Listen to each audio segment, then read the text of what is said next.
in August 1776, launching a series of devastating attacks in and around New York City. As Washington had feared, his army was not prepared for the professional and well-disciplined British troops, and without a navy, he had no hope of defending the island of Manhattan. After 5 consecutive defeats, Washington was forced to abandon New York City to the British and began a prolonged and bloody retreat into New Jersey and across the Delaware River into Pennsylvania in late November 1776. Lord William Howe, the commander of the British troops in North America, pursued Washington into New Jersey and established a series of garrisons which stretched from New York as far south as Mount Holly. Washington knew that if he did not act quickly, the war would be over. He devised a plan to cross the Delaware on December 25, 1776, and attack an exposed garrison in Trenton, New Jersey, occupied by a brigade of German troops hired by the British known as Hessians. Washington crossed the Delaware on Christmas night through a blinding nor'easter and marched his tired and beleaguered army south to Trenton. The Hessians were surprised by the arrival of the Continental Army, as fighting and maneuvering troops through the winter was generally viewed as difficult and dangerous for 18th century armies. He achieved a swift victory fighting through the streets of Trenton and won his first battle as commander of the Continental Army. 9 days later, after a tactically brilliant running engagement on January 2nd, the Continental Army again achieved victory on the morning of January 3rd in Princeton, New Jersey. The 3 battles fought kept the Revolution alive in its darkest hour. In 1777, the British were desperate to regain control of the situation and launched 2 separate offensives. The British, led by Sir William Howe, captured the American capital of Philadelphia after defeating Washington at Brandywine and Germantown in the fall of 1777. While the loss of the capital was a blow to the morale of the Continental Army, the army had not fallen apart, as Howe had expected, and Washington took his forces to winter at Valley Forge, just a few miles west of Philadelphia. In upstate New York, British General John Burgoyne pushed his army south from Canada, capturing Fort Ticonderoga and hoping to sever New England from the rest of the United States in order to bring about a swift end to the war. Instead, Burgoyne faced off against Continental Generals Benedict Arnold and Horatio Gates, fighting a series of battles near Saratoga, New York. Thanks to impressive leadership by Arnold and sound strategy by Gates, Burgoyne's army was defeated and ultimately forced to surrender in October 1777. It was the largest British army to ever surrender to an enemy force to date, nearly 7,000 men.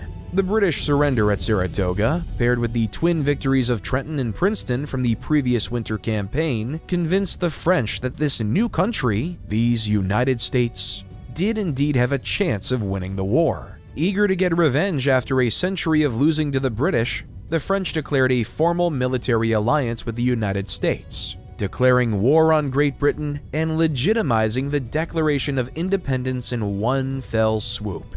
Great Britain was about to become embroiled in a global conflict again. Meanwhile, Washington spent the winter of 1777 to 78 training the Continental Army to fight the way European armies did. He was aided by the help from foreign officers like the Marquis de Lafayette of France and the Baron von Steuben from Prussia. Steuben, in particular, instilled a sense of pride in the soldiers and trained them well. In 1778, when word came of the formal alliance with France, the British abandoned Philadelphia and rushed back toward New York. Their new commander, Sir Henry Clinton, did not have a high opinion of the Continental Army, but did have a healthy respect for the French and feared their presence would trap the English in Philadelphia. Washington pounced as the British withdrew through New Jersey. His newly trained fighting force struck Clinton at Monmouth, New Jersey on June 28, 1778, and fought the British to a standstill. While the Battle of Monmouth was a stalemate, Washington's forces had fought well and withstood the British in an open field engagement. The British withdrew back to New York and would not venture into New Jersey in a meaningful way again. In 1779, the British began to feel the pressure of a global conflict. Realizing that the war could not be won in the north, the British turned their attention to the south, hoping to find more Loyalist support. British forces captured Savannah and Charleston in the fall of 1779, and soundly defeated General Horatio Gates at the Battle of Camden in South Carolina. Gates was removed from command, and one of Washington's trusted lieutenants, General Nathaniel Greene, was placed in command of the Southern Department. Greene knew that the local population was not nearly as loyalist as the British expected, and relied on the local militias and partisans to harass and harry the British supply lines. In 1780 and 1781, Greene and his other field officers lured the British away from the coast and into the Carolina backcountry, where they were soundly defeated at the Battle of Kings Mountain and Cowpens. As the British were lured further away from the Carolinas and into Virginia, the Carolinas exploded into a civil war as patriots fought loyalists for control of the states. Greene moved back into the Carolinas to recapture the states, fighting the British in a series of engagements and forcing them back to the coastal cities where they started. In the summer of 1781, Greene's army was exhausted from the near-constant fighting, as was the British army under the command of Charles Cornwallis. Cornwallis knew he could not stay in the South any longer and marched his army north toward Yorktown, Virginia. In the north, the combined American and French forces marched south to intercept Cornwallis at Yorktown. Cornwallis found himself surrounded with his back to the sea and no hope for rescue. After a month-long siege, he was forced to surrender. The surrender at Yorktown was the last major military action of the American Revolution. Peace talks opened after the surrender and took nearly 2 full years to finalize. In the end, the Treaty of Paris officially recognized the United States as a sovereign nation and was made independent and free from Great Britain. As the American Revolution raged on, the Continental Congress, having declared independence, found themselves not only with the necessity to conduct a war as a sovereign body, but to unite the now independent states in a loose confederation government. On November 15, 1777, the Congress adopted the Articles of Confederation, creating a weak central government which bound the states together only in times of great conflict, such as the ongoing revolution. The Articles worked through the war, as they granted the Congress the power to conduct the war as a united body and deal with foreign nations as such. After the war, however, it became apparent that the loose system of central government was not going to work. Under the Articles, the state governments had direct control over their own commerce, economy, and laws. And while many of these overlapped, not all did, creating chaos and confusion. The central government could not mediate the issues between states, and disputes over state boundaries, taxation, and international trade began to push the government to its limit. The United States was less than a decade old and was already facing an economic and political disaster. One of the major indicators that change needed to be made occurred in fall 1786, when the economic situation began leading to mass foreclosures and bankruptcies. In Massachusetts, Revolutionary War veteran Daniel Shays led a rebellion of some 1,200 other veterans who had not been paid for their service nor had received a pension, and occupied the Massachusetts Supreme Court in Springfield, thereby denying the Massachusetts government the ability to foreclose on any property. They attacked the new federal arsenal at Springfield, but were unsuccessful in taking possession of the grounds. Fighting began to occur all over the state as the rebellion spread. Fortunately, the Massachusetts militia defeated the rebels, scattering them and putting an end to the fighting. It was clear the Articles of Confederation limited the federal government's ability to handle domestic issues, as well as foreign policy issues. The Treaty of Paris, which had ended the Revolution, made stipulations that debts owed by Americans to British subjects would still need to be honored, and that loyalists would still be able to bring suits to United States courts for the return of their confiscated property. As each state was liable for ensuring these terms were met, there were discrepancies across the country, as some enforced these terms better than others. The result was British troops still occupying forts and territory which now technically belonged to the United States, as the terms of the treaty had not been met. With no authority to mediate or command the states to adhere to the treaty, the federal government could do nothing. With few options, a convention was called by several states in order to make amendments to the Articles. In May 1787, the Constitutional Convention convened in Philadelphia and began debating the Articles of Confederation and what would be required to alter them. It was immediately clear that the Articles did not work. But what form of government would? A fundamentally new design was proposed and hotly debated. As would become the hallmark of American politics, several compromises were met to achieve the balance the states required to ratify this new form of government. This new constitution would form a government of checks and balances, with three distinct branches dividing the federal authority between them. The legislative branch, or the Congress, would be divided into two houses: the House of Representatives, composed of state representatives comparable to the population of each state, and the Senate, composed of two representatives from each state. This branch has the power to create and vote on laws, enact taxes, declare war, override presidential vetoes, create federal courts, except for the Supreme Court, and sets the number of justices on the Supreme Court. Independently, the Senate has the power to confirm presidential appointments to the judiciary, heads of departments and other federal offices, ratify treaties with foreign powers,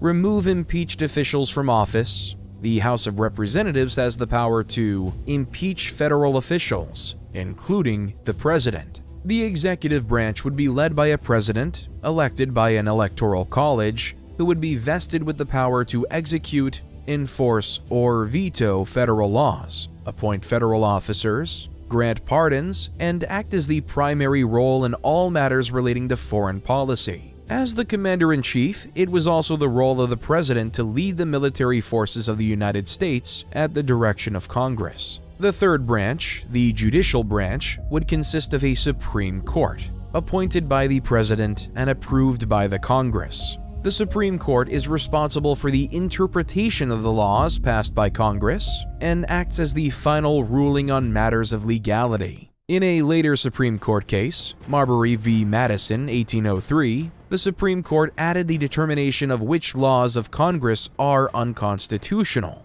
While this check was not in the original Constitution, it is an essential part of the function of the court. A government by the people, for the people. It was the first time any nation's constitution had included the people as instrumental in the establishment and validity of the government. The Constitution was drafted in September 1787 and distributed to the Congress of the Confederation. Instead of the amendments to the Articles they had expected, the Constitution offered an entirely new form of government. Immediate debate began as the Constitution needed to be ratified not unanimously by each state, as under the Articles of Confederation, but rather by a 2/3 majority. In October 1787, the first of 85 pamphlets championing the Constitution were published and widely distributed. Known as the Federalist Papers, they were published anonymously at the time, although we know now that its authors were Alexander Hamilton, James Madison, and John Jay. Quickly, two factions began to form. On one side were the Federalists, who supported the Constitution and a powerful central government. On the other were the Anti-Federalists, who saw the Constitution as too powerful and detracted from the power of state governments. One by one, however, the states ratified the Constitution. The need for a change in government had become too dire, and most states realized that this Constitution would be the best way forward. The Constitution was officially ratified by the states over the course of 1787 to 88. And on June 21, 1788, the 9th state, New Hampshire, voted in favor, making the Constitution the new law of the land. George Washington, hero of the American Revolution, was elected in early 1789 to be the first president of the United States. John Adams, having received the second most votes, was elected his vice president. While Washington did not ally himself with either the Federalist or Anti-Federalist factions which had taken root, he did favor Federalist policies in order to strengthen the fledgling government. he wisely filled his cabinet with the brightest political minds of the age, from both Federalist and Anti-Federalist factions, including Thomas Jefferson, Alexander Hamilton, Henry Knox, and Edmund Randolph. During his presidency, Washington attempted to focus on the myriad domestic issues facing the country. He pushed the Congress to pass tariffs on imported goods in an effort to raise revenue for the federal government, and worked closely with his Secretary of Treasury, Alexander Hamilton, to pass a series of economic programs and laws which would create a national bank and establish a national debt for the government. He selected the permanent location for the future capital of the United States, and would bear the name Washington, District of Columbia, in honor of the first president. In times of crisis, Washington took his role as commander-in-chief literally. In 1790, in response to the Distilled Spirits Duties Act, or Whiskey Act, which taxed domestically distilled spirits, farmers in western Pennsylvania began an armed insurrection. They attacked tax collectors and clashed with federal forces, prompting Washington to summon the Pennsylvania and Virginia militias to active duty. He personally led the troops into western Pennsylvania, and with little show of force, his commissioners were able to broker the end of what became known as the Whiskey Rebellion. In foreign affairs, Washington suffered from attacks on all sides. In France, their one-time ally, King Louis XVI, had lost control of his government and his people, resulting in an increasingly violent revolution. Trouble with Barbary pirates in the Mediterranean threatened to disrupt a fragile American maritime trade. England had begun the practice of impressment, or the stealing of sailors and ships from other nations, forcing Washington to demand satisfaction. Sending his friend and political confidant, John Jay, to England, Washington hoped to achieve an amicable trade agreement and cessation of American impressment. Jay returned with a treaty in hand and represented the American government well in Washington's eyes, bringing Great Britain and the United States closer together. Conversely, the Jay Treaty angered pro-French factions in his administration and around the country. Washington was elected for a second term in 1792, again with Adams as his vice president. He continued to struggle with the new French Republic, as in 1793, they executed King Louis XVI and were engulfed in a series of revolutionary wars. Washington leaned hard into his desire for American isolation from Europe, much to the frustration of the pro-French members of his cabinet, like Thomas Jefferson. In 1793, during his second term, Washington was forced to remove himself and the government from their temporary capital in Philadelphia due to an outbreak of yellow fever. The government moved to Trenton, New Jersey, where the Continental Congress had once briefly met in 1784. Washington struggled with the growing rift within his administration. The Anti-Federalists, now the Democratic Republicans, had grown further and further apart ideologically from the Federalists. Washington feared the creation of two political parties and warned repeatedly that their existence could lead to a serious fracture within the government. The Washington administration set many precedents for the United States government and the office of the president. From pushing domestic policies to foreign intervention or lack thereof, Washington set the tone for his successors. His final act as president was to step down. While Congress had not yet placed any term restrictions on the office of the president, it was widely expected that Washington might just remain president or establish a kind of dynasty, not unlike a king. Instead, after 2 terms served, Washington stepped down and did not run for office for a third term. His successor, elected by a narrow margin in 1797, was John Adams, whose foreign affairs struggles were equal or worse to Washington's. The situation in France devolved further into a period known as the Reign of Terror. Adams continued Washington's policy of isolation and further pushed the United States away from France. In response, the new revolutionary government of France began an unofficial war against the United States, or quasi-war. The fighting was kept primarily at sea and involved a number of naval battles with America's fledgling navy. At home, Adams became increasingly unpopular with the Democratic Republicans as he passed the Alien and Sedition Acts. allowing the government to arrest or silence any critics of the Adams administration's actions in regards to France. Bedeviled by members of his own party and members of the opposition, Adams took it upon himself to broker an agreement with France and end his administration in peace. In his final year in office, Adams and his wife Abigail were the first presidential family to move into the White House in the new Capitol in Washington, D.C. They lived and worked out of the building as it was put together around them. Adams ran again, hoping that his peace with France would regain favor, but lost out to Thomas Jefferson early in the electoral process. The presidency of Thomas Jefferson ushered in 25 years of Democratic-Republican control of the executive branch. Jefferson's administration rapidly worked to undo the damage they felt Washington and Adams' administrations had done. Jefferson worked to reduce the accumulated debt, cutting the budget as low as he possibly could. He reduced the Army and Navy and removed the whiskey tax which had plagued Washington's presidency.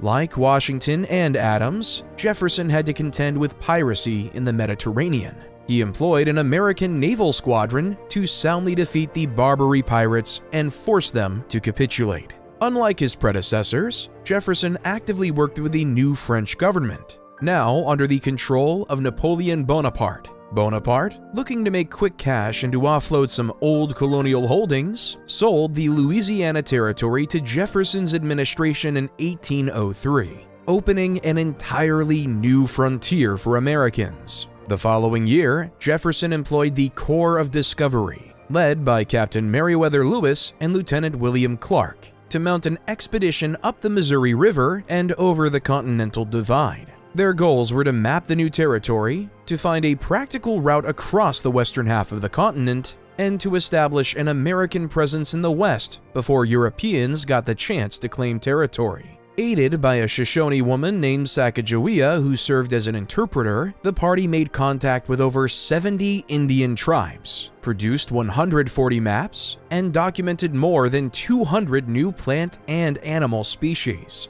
Jefferson's second term was marred by the Napoleonic Wars raging in Europe. Both British and French navies now actively attacked American ships and sailors, resulting in violations of America's neutral shipping rights. In response, Jefferson employed an embargo on American shipping. It was wildly unpopular and even more wildly unsuccessful, damaging Jefferson's attempts to balance the budget before his second term was up. Despite the unpopularity the Democratic Republicans faced at the end of Jefferson's administration, his protege, James Madison, was elected as the fourth president of the United States. Madison, who had been instrumental during the Constitutional Convention, inherited a complicated and messy relationship with England and France, and mounting tension within the United States. Madison continued Jefferson's embargo for the first 2 years of his presidency, realizing that trade was necessary for the betterment of the United States, and at the behest of Congress, Madison reopened American shipping to France and England, asking them once again to honor America's neutrality. Naturally, the capturing of ships and impressment of sailors began again, almost immediately. A group of young congressmen, namely two gentlemen named Henry Clay and John C. Calhoun, hounded the president for a stronger show of force. Known as War Hawks, Clay, Calhoun, and their faction demanded Madison to take a more militant stance toward Britain and France. Increased tension on the American interior added to the fire. British agents had been suspected of arming and supplying a native uprising on the frontier, and British troops still held forts which belonged to the United States. After British ships blatantly attacked American sailors immediately off of the American coast, Madison gave in to the War Hawks and asked the Congress to declare war on June 1, 1812. The American people may have been ready for war with Britain, but its army and navy were not. In 3 separate invasions of Canada, the United States was defeated and beaten back, with 2 out of 3 armies forced to surrender, although not without some success. One of the invasions had resulted in the burning of the city of York, the provincial capital in Canada. Naval battles fared much better. In one instance, the USS Constitution and the HMS Guerriere faced off in a swift naval engagement lasting less than an hour. The British were horrified to find that their cannonballs bounced harmlessly off of the Constitution's 22-inch hull. The USS Constitution would go on to wreak havoc among the British Navy throughout the war. Many native tribes had banded together under the leadership of the Shawnee chief Tecumseh and his brother Tenskwatawa or Lalawithika, known as the Prophet. Tecumseh's confederacy of tribes sided with the British in the last desperate gamble to establish control over the continued American expansion west. The British and Tecumseh's confederacy kept the American military at bay in Canada, where Tecumseh was ultimately killed at the Battle of the Thames in 1813. Tecumseh's death fractured the confederacy of tribes and ultimately drew them out of the war. The British, on the other hand, turned on the offensive and attacked American positions along the Chesapeake, aiming to capture the United States capital, Washington, D.C. In August 1814, the British successfully sailed up the Patuxent River, south of Washington, and landed troops who marched toward the U.S. capital city. A disastrous defense of the city at Bladensburg left Washington, D.C. open to attack and occupation. In the White House, Madison was forced to evacuate and watch the disaster from afar. His wife, Dolly Madison, realized that if the British captured the city, they would wreak havoc and likely set fire to the various government buildings. Mrs. Madison had her enslaved servant, Paul Jennings, take down and secure the famous copy of the Lansdowne portrait of George Washington, which hung prominently in the White House. Dolly's precaution proved prophetic, as when the British troops occupied Washington, they did indeed set numerous government buildings ablaze, including the still under construction U.S. Capitol, the Treasury, the Department of War, and White House. As the city burned, a well-timed hurricane rushed up the coast, putting out the fires, and in one recorded case, picked up 2 cannons and threw them several yards away, killing both British soldiers and American civilians. While the British had successfully taken and burned the U.S. Capitol, they were forced to abandon the city, as controlling it would not be possible without additional reinforcement, and the hurricane had severely damaged their fleet on the Patuxent River. Madison returned to the ruined capital and continued to prosecute the war. The following month, British naval efforts to capture the city of Baltimore were thwarted at the siege of Fort McHenry, where British vessels bombarded the fort through a vicious battle which lasted into the night. In the morning at Reveille, Fort McHenry ran up its oversized Star-Spangled Banner flag as it prepared for another day of fighting. Instead, the British fleet sailed back out to sea, unwilling to engage more American positions, and began diverting their resources for an attack on New Orleans in Louisiana.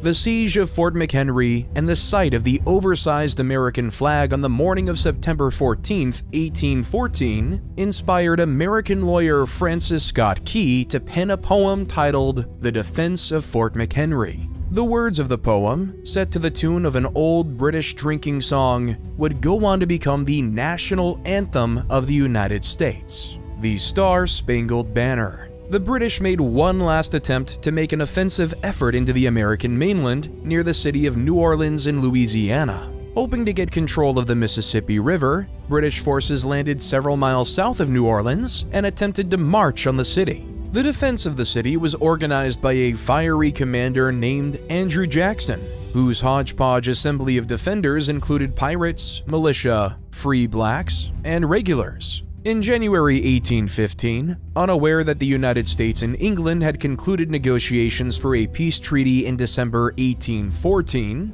British forces marched on New Orleans and engaged in one last battle. Jackson's ragtag defenders held off several waves of British troops and won an incredible, if somewhat belated, victory for the United States. Although the War of 1812 is little known today, it had many lasting impacts across for the United States and the people of North America. Without question, the greatest effect on the war was not any territory gained, but rather the definitive end of any hope for the Native Americans to establish any kind of sovereignty over their land. As part of the treaty, the British had pushed for the establishment of an Indian state in the Great Lakes region, but the United States had outright rejected the plan. The dam was about to burst for Western expansion, and there was nothing and no one left to stop the tide from sweeping away the native tribes still standing. On a global scale, most of the European powers had assumed the United States would not be able to last. The great experiment would have run its course, and these backwards farmers and high-hatted intellectuals would have torn the country apart. Instead, on a very public world stage, the United States had again declared war on the most powerful empire in the world and fought them to a standstill. While there was very little territory gained by the Treaty of Ghent, the statement was clear: the United States was here, and they were here to stay, at least as long as it could stay together. As the 19th century progressed, many Americans became enamored with the concept of continentalism, a belief that the United States would one day stretch from sea to shining sea and cover the North American continent. The Treaty of Ghent did very little to enhance the territory owned by the United States in the aftermath of the War of 1812. Although Jefferson's Louisiana Purchase had increased the territory owned by the United States all the way to the Rocky Mountains. Political treaties with Spain and Great Britain helped to expand and clarify these borders through the 1820s, and Americans became increasingly ravenous to fulfill this continental dream. At the same time, President James Monroe's 1823 warned European powers that the Western Hemisphere was no longer theirs to play with, and that the United States would exert its influence as the major power in the region if they attempted to colonize here again. The message was clear, and an idea began to take shape in the minds of the American people. This land is not for the Europeans, and it never was. It is destined for the people of the United States. The term manifest destiny first appeared during the 1840s during growing conflict over control of the Oregon Territory, but has come to encompass the entire era of westward expansion for the United States. Believing that they were unquestionably destined to inhabit the entire continent and looking for a chance to redeem what some believed was ungodly and sinful West, Americans looked to spread their values and their economy beyond the Mississippi River and reform the West into an evangelical version of the agrarian East. In their way stood the proud remnants of Native American tribes of the East, and the tribes of the West, now unwilling to give any more ground without a fight. Additionally, the few European colonies still standing in North America, namely Great Britain and Spain, as well as, by 1824, a newly independent Mexico, would not simply roll over and allow the United States to expand unchecked. When he purchased the Louisiana Territory, President Jefferson wanted to establish lasting diplomatic relationships with the myriad of tribes in the West, and, as became the custom through the 19th century, hoped to civilize and assimilate the tribes into American society. It did not take long, however, for plans to assimilate the Native Americans becoming plans to remove and relocate them, especially in the aftermath of the War of 1812. As early as 1824, under the presidency of James Monroe, plans were drafted for the creation of Indian territories, which would force the Cherokee Indians to abandon their ancestral land east of the Mississippi River and move west. In 1829, President Andrew Jackson, the hero of the War of 1812, made those plans a reality, convincing the Congress to pass the Indian Removal Act in 1830. The act forced the 5 civilized tribes, the Chickasaw, Choctaw, Creek, Seminole, and Cherokee, to abandon their lands and move west. It was an act of forced displacement, with more than 60,000 people removed from their homes and relocated beyond the Mississippi River. The removal saw a few minor conflicts, but ultimately the tribes were coerced into leaving. Known as the Trail of Tears, the routes taken by these tribes were difficult and resulted in the deaths of around 15,000 natives.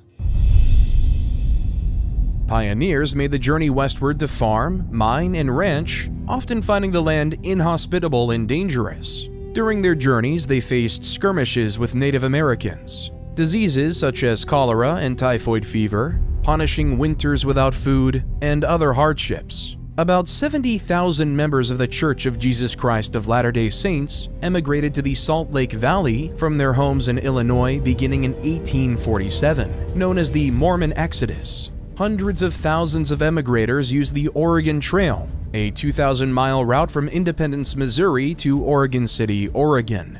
Land speculators would sell cheap plots with promises of unbounded opportunity, inspiring thousands to make the journey. In the winter of 1846–47, members of the infamous Donner Party were traveling by wagon train west on the Oregon Trail, but became snowbound in the Sierra Nevada mountains. The party members were forced to resort to cannibalism to survive. The overland journey was so risky and difficult that some westward emigrants opted for the 6-month route by sea around Cape Horn at the tip of South America instead. In 1848, gold was discovered in the foothills of the Sierra Nevada mountains in California, which had the same year become part of the U.S. as a consequence of the Mexican-American War. Once word got out about the gold, men from near and far sought their fortunes in the Sierra Nevada foothills in what became known as the Gold Rush. In 1849, San Francisco's population skyrocketed from 812 to 20,000 people, with those prospectors arriving that year becoming known collectively as the 49ers. The prices for land, goods, and services skyrocketed.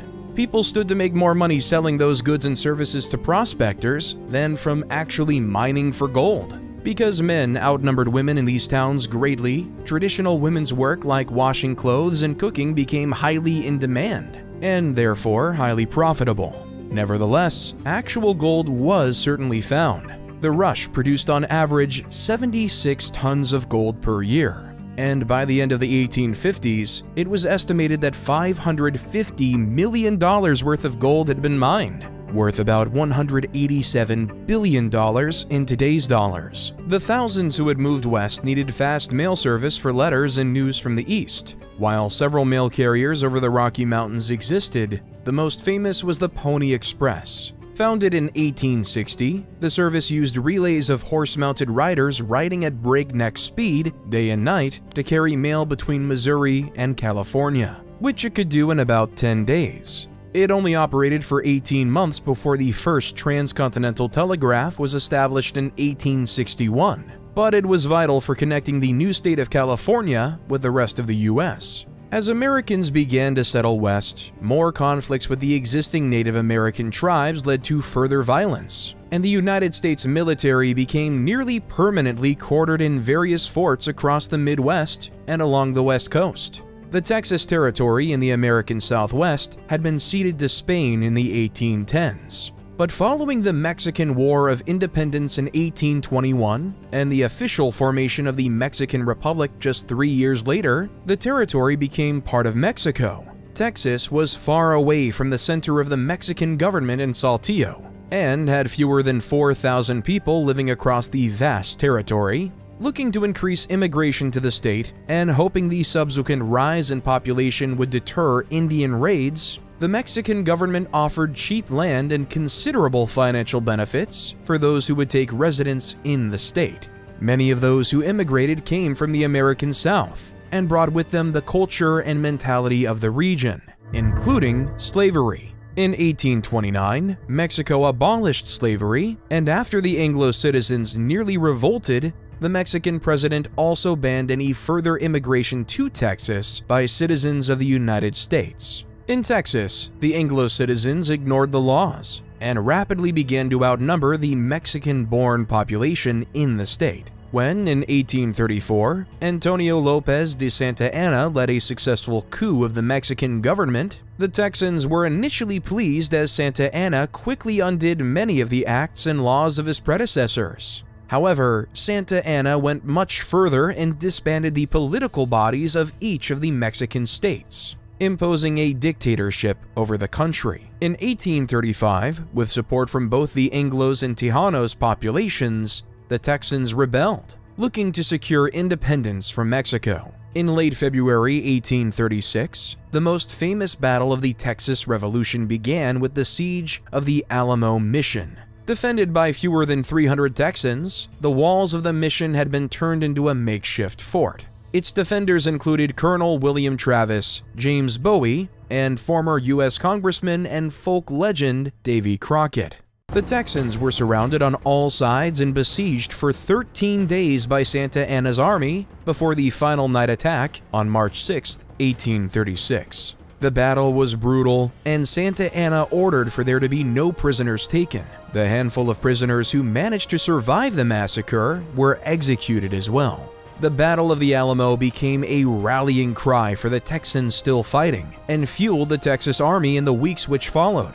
A little more than a month later, the Texas Revolution ended in victory for the people of Texas after the Battle of San Jacinto in April 1836. The Texas Revolution lasted less than a year and saw the creation of the Republic of Texas. Naturally, the predominantly American population immediately began petitioning the government of the United States to annex the new republic and add it to the growing Union. Despite fierce arguments over the admittance of what would undeniably be another slave state into the Union, it took less than a decade before Texas was annexed by the United States. The annexation of Texas sparked yet another conflict with Mexico in 1846. Because the borders of the Republic of Texas were undefined and disputed by Mexico, when the United States annexed Texas, Mexico claimed that the United States was taking Mexican land. President James K. Polk attempted to negotiate with the Mexican government, offering to pay for the disputed territory in addition to the California, New Mexico, and Arizona territories. However, the Mexican government refused. In response, Polk sent troops to occupy the disputed territory, causing Mexican forces to attack the small American force. Polk used the affair to convince Congress to declare war on Mexico. Mexico's army was equipped with surplus flintlock firearms from the Napoleonic era, while the United States was armed with far more modern weaponry. Disorganized, undersupplied, and facing internal political strife at every level of management, the Mexican forces were little to no match for the American Army and Navy, who made quick work conquering vast sections of Mexico and its territories. When the Mexican government finally collapsed, they were forced to surrender large swaths of territory to the United States, including California and New Mexico, in addition to suffering the indignity of having to recognize the sovereignty of the Republic of Texas and its subsequent annexation in 1845. Lasting from April 1846 to February 1848, the Mexican-American War proved to be a one-sided one, and clearly displayed America's ambitions to secure control of the North American continent. There were many dissidents to the concept of manifest destiny, especially within the Whig Party, the successors of the Federalists, including by the mid-19th century, a young Illinois politician named Abraham Lincoln. In 1844, manifest destiny took center stage as territorial disputes with Great Britain over Oregon and the ongoing tensions with Mexico over the Texas territory split political parties further. As Western territories grew in population and were being considered for admission to the Union, whether these areas would allow or ban slavery became a crucial question. The fragile balance of power in Congress between slave states and free states was at risk.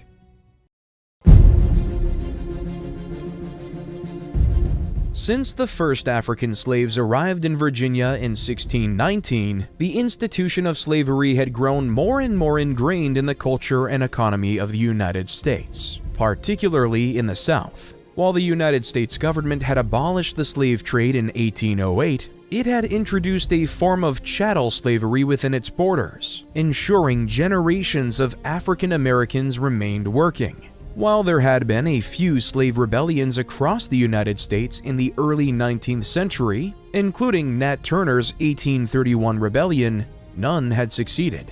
Through the early 19th century, some slaves attempted to escape and fled north, hoping to find sanctuary in the pro-abolition states of the Northeast, or in Canada. They traveled north on a series of secret routes to known abolitionist locations and safe houses. Known as the Underground Railroad, the pathway north was dangerous, and those brave enough to flee bondage were aided by fellow escaped slaves, freedmen, and women, and anti-slavery sympathizers. One such individual was Harriet Tubman. Tubman had escaped slavery herself in 1849, and spent many years after aiding more than 70 slaves escaping slavery in the South. As the issue of slavery pressed closer and closer to a breaking point, so too did the tension within the federal government. In 1854, South Carolina Congressman Preston Brooks caned Massachusetts Senator Charles Sumner on the floor of the Senate. Pro-slavery sympathizers from around the country sent Brooks new canes congratulating him. Abolitionists saw the public attack as the embodiment of the control the South seemed to have over the country. Could they simply do whatever they wanted and expect nothing but compromise in return? The polarization of the country was made perfectly clear as a result of the incident.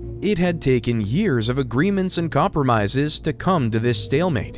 In 1820, the Missouri Compromise declared that Missouri would be a new slave state and Maine as a new free state, and that slavery would be prohibited north of the southern boundary of Missouri in the rest of the Louisiana Purchase. The fragile balance was preserved.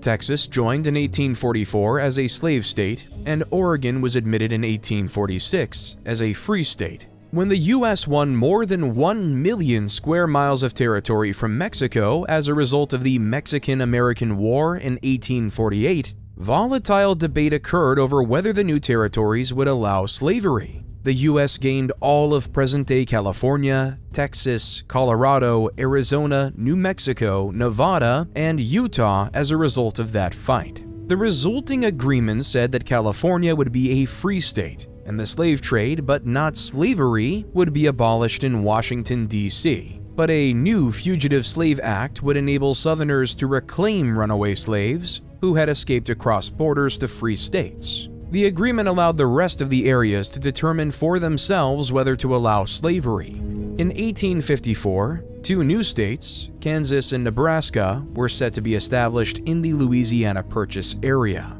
But Southern legislators objected because, according to the terms of the Missouri Compromise, both states would be free. A new compromise called for popular sovereignty, or once again allowing the settlers of the territories to determine the question for themselves. The battle for Kansas and Nebraska came to embody the soul of the nation. People flooded to the territories and tried to influence the vote, many of them voting illegally. Soon, Kansas spiraled into civil war, a conflict that killed hundreds and which became known as Bleeding Kansas. Among those who had joined in the violence was one of the most notorious freedom fighters in American history, John Brown. Brown was a radical preacher and a staunch abolitionist. He had on multiple occasions attempted to incite an armed slave rebellion, and in Kansas ramped up the violence to such an extent that he and his followers hacked 5 Kansan slave owners to death with broadswords.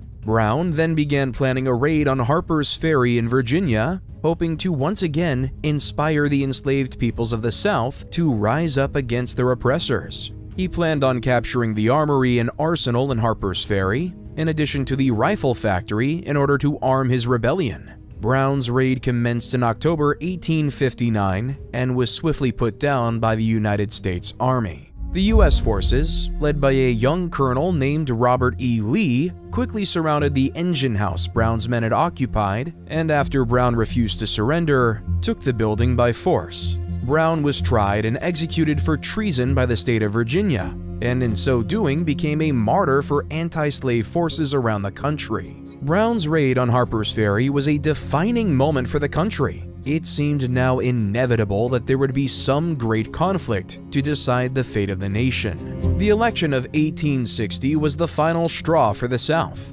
Republican presidential candidate Abraham Lincoln ran on a platform of liberal policies, which included raising tariffs, infrastructure improvements, and expanding the railroads. While Lincoln was an abolitionist and vehemently opposed slavery, he understood that the issue would inevitably tear the country apart, and had initially promised to do everything in his power to keep the South from breaking away from the Union. Lincoln's election to the presidency, however, was enough for some southern states to make the break. In December 1860, South Carolina led the charge and seceded from the United States. Other southern states quickly followed, and sitting President James Buchanan faced a growing disaster. As southern states seceded, they began to confiscate federal forts and arsenals which belonged to the United States military. One such location was Fort Sumter in South Carolina.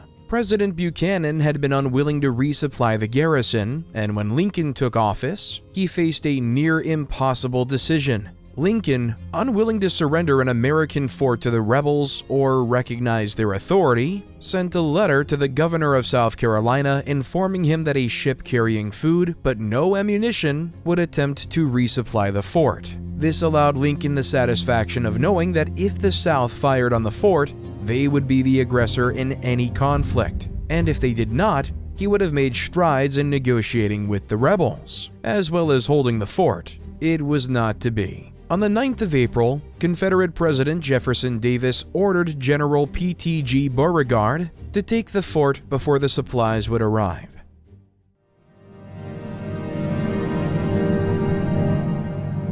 On April 12, 1861, the standoff finally erupted when Beauregard at last opened fire on Fort Sumter. The bombardment lasted 34 hours with more than 4,000 shells fired. Despite the ferocity of the bombardment, not a single Union soldier was killed during the action. At 2:30 p.m. on April 13, 1861, they surrendered the fort under agreeable terms and marched from the fort carrying the flag which had endured the battle. For Lincoln, the loss of Fort Sumter was a kind of symbolic victory. While losing the fort was not ideal, the public in the North rallied behind him and the Union. States like New Jersey and Delaware, which had been for a time on the fence regarding secession, threw their support wholeheartedly toward the Union.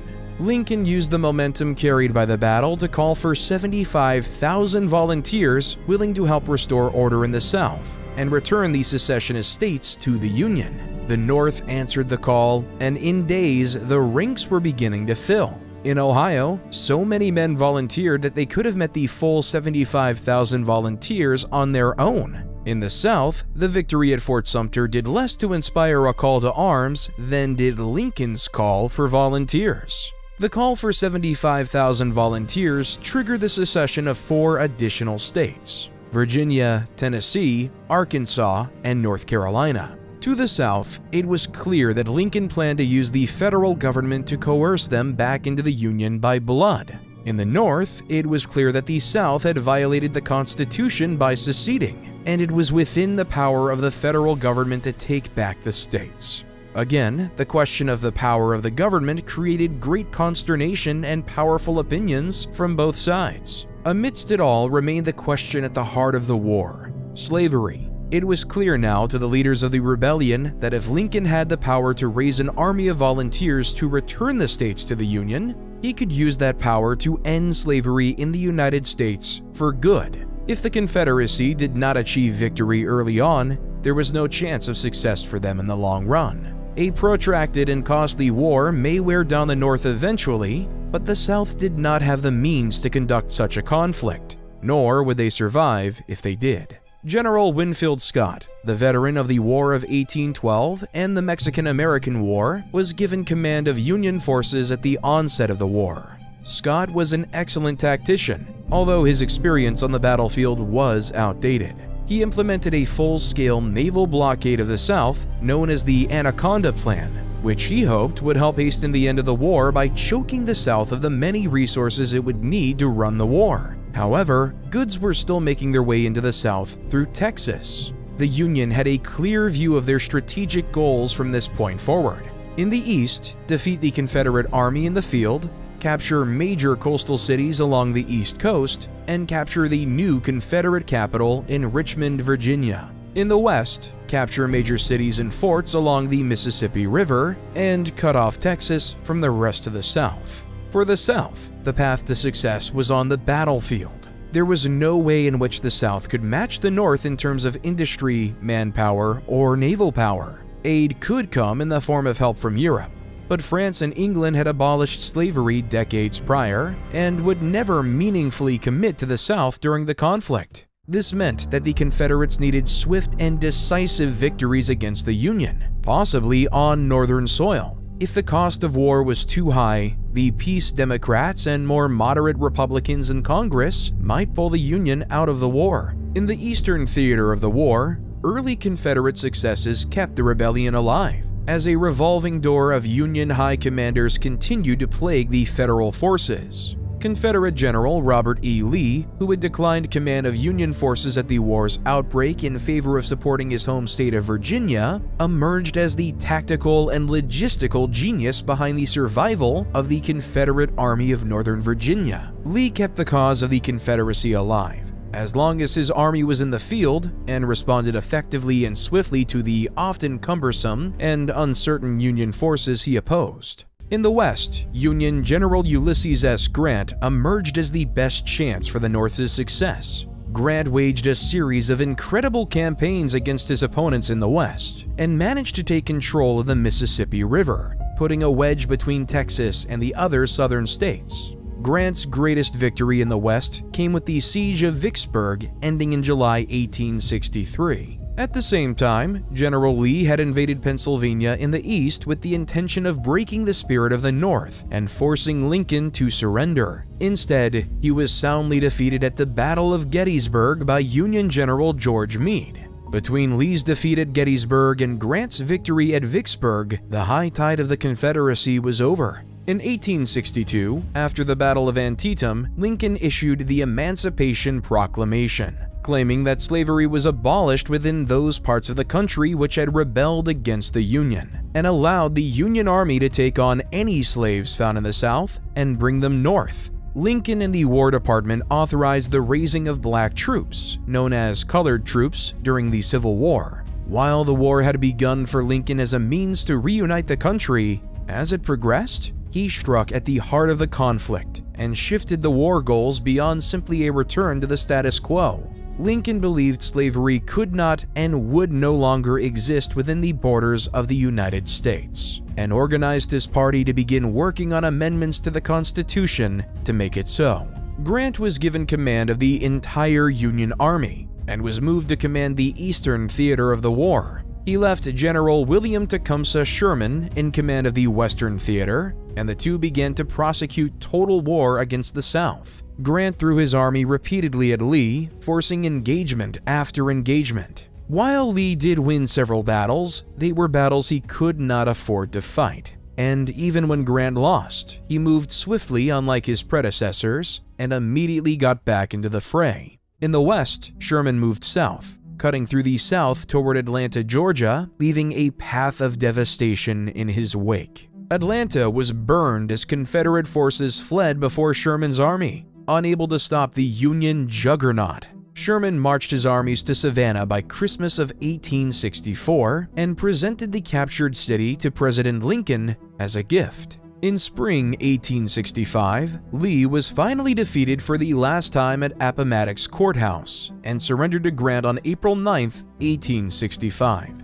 Sherman continued to chase the Confederate forces in the Carolinas north until they too surrendered shortly thereafter. After 4 years and 600,000 lives lost, the Civil War was at last over. Before it had ended, Lincoln had successfully managed to convince Congress to pass the 13th Amendment to the Constitution in January 1865, officially abolishing slavery in the United States. Lincoln advocated for peace and hoped that the Reconstruction period that would inevitably follow would be guided not by malice, but by a sense of unity. The country was optimistic that Lincoln would be the one to lead them. It was not to be. Abraham Lincoln, the 16th President of the United States, was assassinated by John Wilkes Booth, a radical Southern supporter, and died on the morning of April 15, 1865. Booth was hunted down and killed during the manhunt, while his co-conspirators were rounded up and executed for treason. The country mourned the loss of their leader, and the fate of Reconstruction was left in the hands of Lincoln's Vice President, Andrew Johnson. Reconstruction began immediately after the end of the Civil War, and the South was separated into 5 military districts. These districts were occupied by U.S. troops in order to help re-establish law and order in the region, as well as enforce the new laws of Reconstruction. Over the course of 5 years, the Congress successfully passed an additional 2 constitutional amendments to secure the rights of the now free black citizens of the United States. The first, the 14th Amendment, granted the right of citizenship to all those born within the United States, and granted those citizens the right of equal protection under the law. The second, the 15th Amendment, guaranteed citizens the right to vote, regardless of race, color, or previous condition of servitude. The resentment of many individuals in both North and South grew as the U.S. government expanded the rights and liberties of Black Americans to match those of white Americans. Especially in regions deeply affected by the Civil War in the South, groups of white supremacists rose up and formed several hate organizations such as the Ku Klux Klan, or the KKK, which targeted Black Americans and other individuals who favored Reconstruction. In 1868, Ulysses S. Grant, hero of the Civil War, was elected the 18th President of the United States and took office in March 1869. Grant committed much of his early years as president to Lincoln's original goals of Reconstruction, signing numerous acts ensuring naturalization and equal rights of Black citizens. To enforce these acts and the new constitutional amendments, he created the Justice Department and wielded the U.S. military to stamp out the KKK and other white supremacist organizations. Sadly, Grant's presidency was wrought with political turmoil from both within his own party and without. The newly reformed governments of the southern states lashed out at the Reconstruction laws and continuously caused issues during elections. Grant found his hands tied as his second term came to an end, and the country began its return to stalemate and compromise as the economic and business interests of both parties began to usurp the social crises of Reconstruction.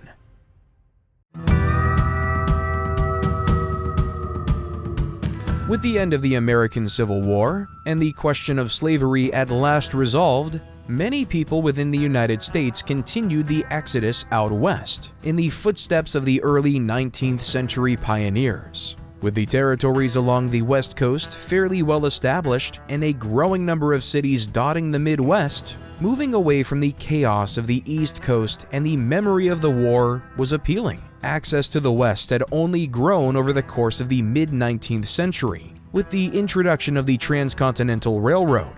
From 1863 to 1869, a transcontinental railroad was built to connect the eastern and western coasts of the U.S. The very first steam train had debuted in 1830, and by 1850, more than 9,000 miles of track had been laid. In 1860, it was decided that the mountain pass where the Donner Party had been trapped was an ideal place for a railroad to cut through the Sierra Nevada mountains. When President Abraham Lincoln signed the Pacific Railroad Act into law in 1862, construction commenced, though railroad workers suffered attacks from members of the Sioux, Arapaho, and Cheyenne tribes as they progressed across the land. Wherever the railroad went, ramshackle settlements of the sort immortalized in Wild West culture were soon to follow. These places were hotbeds for drinking, gambling, prostitution, and violence. When construction of the Transcontinental Railroad finished at Promontory Summit, north of the Great Salt Lake in Utah, a final spike made of 17.6 karat gold was ceremonially